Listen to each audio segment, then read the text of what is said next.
Today, we are totally rethinking what mentorship looks like. So forget about that classic idea of finding one single, all-knowing guru. Instead, we're going to map out how you can build an entire personal team to guide you. Okay, let's get into it. You know that feeling, right? That constant pressure to find the one, that perfect mentor who's supposed to solve every problem and open every single door. Honestly, it's not just frustrating, it's a total myth. Well, the source material we're digging into today has a much better way of looking at it. What if, instead of chasing that one person on a pedestal, you actually built a mentorship map, a whole team of diverse people where each one plays a really specific and critical role in your life? So let's meet the first member of your team. This is your professional coach. And this person? They are all about helping you level up your skills. Yeah, think of this person less like a general cheerleader and way more like a specialist. They've got specific professional training, maybe in leadership, public speaking, whatever it is you need. And their entire job is to give you that critical, constructive feedback that actually makes you better at something. And the source gives us this awesome archetype for this role, your Gamaliel. It points out that even a giant historical figure like the Apostle Paul needed formal training. He literally studied under Gamaliel to be thoroughly trained. It's just a powerful reminder that, everybody needs a coach. And this right here is what makes this role a game changer. Just look at the slide. A friend might say, hey, good job on the talk, but your Gamaliel, your coach, they're the one who says, you're opening with strong, but let's workshop that call to action to make it hit harder.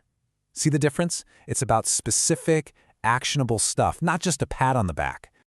Okay, next up on your personal dream team is a real power player, the opportunity sponsor. This person isn't just about giving advice. They are all about advocacy. So a sponsor is someone with real influence who is willing to put their own reputation on the line for you. They vouch for your character, they talk up your skills, and they actively connect you to doors you couldn't open on your own. And the perfect archetype for this is your Barnabas. Think about it. After Paul's conversion, a lot of people were pretty suspicious of him. But the source points out it was Barnabas who went out of his way to find him, brought him back, and vouched for him. He basically sponsored his entire entry into the community. And you cannot underestimate how powerful a sponsor is. The source makes this incredible point.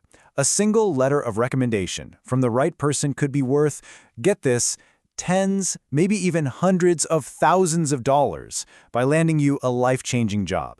That's the real-world impact of a Barnabas. All right, so we've got a coach for skills, a sponsor for opportunities, but mentorship isn't always a one-on-one deal.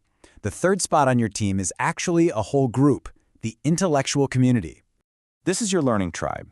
It could be a book club, a small mastermind group, even just a couple of friends who are obsessed with the same podcast. The key thing here is that you're learning together, creating shared knowledge and, this is crucial, holding each other accountable. The archetype for this is your Berean community.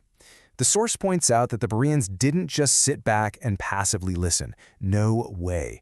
They got excited about new ideas, but then they got together to really examine them, to discuss them, and figure out the truth for themselves.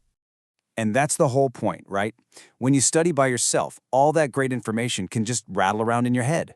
But in a community, that knowledge gets talked about, it gets challenged, and you're pushed to actually apply it. It moves from being just an idea to being a part of your life. All right, let's get to our fourth team member. This one's a little different. We're shifting from professional and intellectual stuff to really crucial emotional support. This is the safe space. We all need this person. Seriously. This is that trusted confidant, the friend you can call when you fail, when you mess up, or when you just need to be completely honest. And their number one job? To listen without judgment. And the source gives us just a beautiful picture of this with your Jonathan. The story of Jonathan and David is all about this deep, profound loyalty. They literally cried with each other. Jonathan actively protected David even from his own family. That is the definition of a safe space. So what does a true safe space really give you? Well, it's that non-judgmental ear that actually hears you. It's loyalty and confidentiality guaranteed. It's that rare place where you can take off the mask and be totally vulnerable, a person you can both laugh and cry with. Okay, and that brings us to the fifth and final role, and it might be the most intimate one on your whole mentorship team, the discipliner. This role kind of combines a little bit of all the others. A discipler is a mature guide who knows you deeply. your goals, your struggles, everything. They help you figure out what to focus on for your growth, and they hold you accountable, but always, always with compassion, never with condemnation. The archetype here is your Paul, and this represents someone who is intentionally and deeply invested in you. The source quotes Paul saying, "I have not stopped giving thanks for you, remembering you in my prayers." It's about that consistent, proactive investment in your whole life. Now, this is a high-commitment relationship. This is somebody who knows you inside and out. They keep you accountable, but they're also resilient. They don't give up on you when things get tough. Above all, they're intentionally walking alongside you, investing in your growth. So there it is, your personal mentorship team. You've got your Gamaliel for skills, your Barnabas for opportunities, your Berean community for knowledge, your Jonathan for support, and your Paul for that deep, holistic growth. Just take a second and think, who's already on your team and which spot is empty right now? Look, you don't have to find all 5 of these people overnight. But as you go through different seasons of your life, you're gonna need each one. So the real question is this: looking at your life and your goals right now, which position on your team are you gonna intentionally fill first?